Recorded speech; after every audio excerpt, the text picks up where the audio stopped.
Welcome back to STaR Stories. So yesterday we read this story together. We read this story called The Snowy Day, okay? So that's the name of the story. And remember, Ezra Jack Keats is the author and the illustrator of this story. So he wrote the words and made the pictures. So we heard the word adventures in the story yesterday. Peter does many fun and exciting things in the snow. So I want you to think, what adventures would you like to have in the snow? Okay, so yesterday when we read the adventures that Peter had in the snow, today when I read them about his adventures, you're gonna pretend to be Peter and act out the things he does. Okay, so let's get started.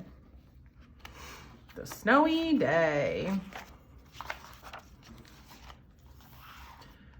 One winter morning, Peter woke up and looked out the window. Snow had fallen during the night. It covered everything as far as he could see. After breakfast, he put on his snowsuit and ran outside. The snow was piled up very high along the street to make a path for walking. Crunch, crunch, crunch. His feet sank into the snow. He walked with his toes pointing out like this and walked with his toes pointing in like that. So I want you to walk like Peter. Can you point your toes out like he did here? And then point your toes in and walk. All right. Then he dragged his feet slowly to make tracks. He found something sticking out of the snow that made a new track. Can you remember what he found that made that track? Okay, so I want you, right, he found a stick. So I want you to walk slowly, dragging your feet and pretend you found a stick. Great job, everybody. It was a stick that was just right for smacking a snow-covered tree.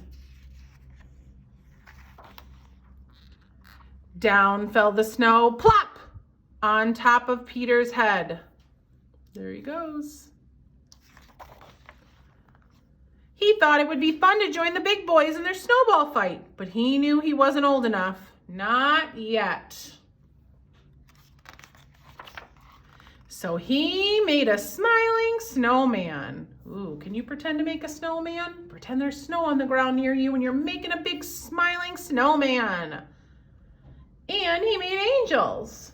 Can you make snow angels like Peter is? Go ahead, make snow angels. Pretend you're making snow angels. Great work. He pretended he was a mountain climber. He climbed a great big tall heaping mountain of snow and slid all the way down. He picked up a handful of snow and another and still another and packed it in a round and firm and put the snowball in his pocket for tomorrow. Go ahead, pretend you have a snowball and you're putting it in your pocket. Then he walked into his warm house. He told his mother all about his adventures while she took off his wet socks. And he thought and thought and thought about them. Remember, he was thinking all about those fun adventures he had all day. Before he got into bed, he looked into his pocket. Ooh, check your pocket for that snowball. It was empty. The snowball wasn't there. He felt very sad. Do you remember what happened to the snowball? Right, it melted because it was too warm in the house, so it turned into water. While he slept, he dreamed that the sun had melted all the snow away. Go ahead, pretend you're sleeping just like Peter. And then when he woke up, his dream was gone. The snow was still everywhere. New snow was falling. Okay, so I want you to pretend, wake up, be excited to see more snow. Yay, so much snow on the ground, woo! After breakfast, he called to his friend from across the hall and they went out together into the deep, deep snow. The end. So sometimes you might be able to do some of those adventures that Peter did in the story, right? It snows here in Michigan. All right, boys and girls, I hope you enjoyed reading The Snowy Day with me, and I can't wait to see what our next story is going to be. Bye.